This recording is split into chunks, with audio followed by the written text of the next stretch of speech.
প্রখর রোদ আর দাবদাহে পুড়ছে জনপদ। সকাল গড়াতেই তাপমাত্রা বাড়তে শুরু করে, দুপুরে তা রীতিমতো অসহনীয় হয়ে পড়ে। তীব্র গরমে সবচেয়ে বিপাকে দিনমজুর, রিকশা চালক ও শ্রমজীবী খেটে খাওয়া মানুষ। কাজের প্রয়োজনে বাইরে থাকলেও গরমের কারণে তাদের কর্মক্ষমতা কমে যাচ্ছে।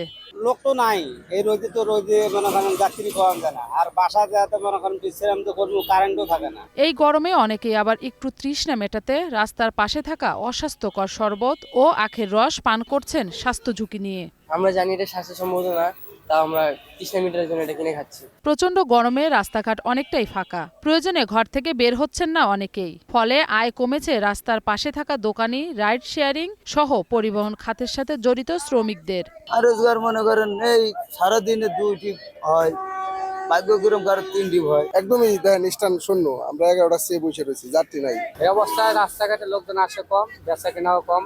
অনেকেই আবার গরমে প্রশান্তি খুঁজতে গাছের ছায়ায় বসে দেহ মন জুড়িয়ে নিতে দল বেঁধে বসছেন গাছের নিচে।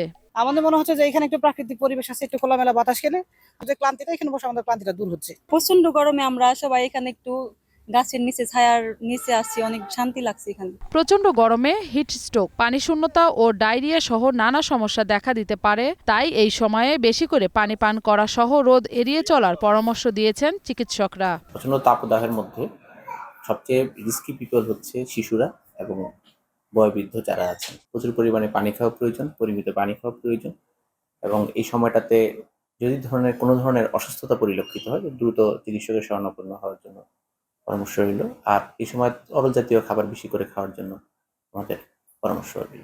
তীব্র এই দাবদাহে জনজীবন হয়ে উঠেছে দুর্বিষহ। দ্রুত স্বস্তির বৃষ্টি না হলে পরিস্থিতি আরও খারাপ হওয়ার আশঙ্কা করছেন সংশ্লিষ্টরা। মৌসুমী মৌ, গ্রিন নিউজ ডেস্ক।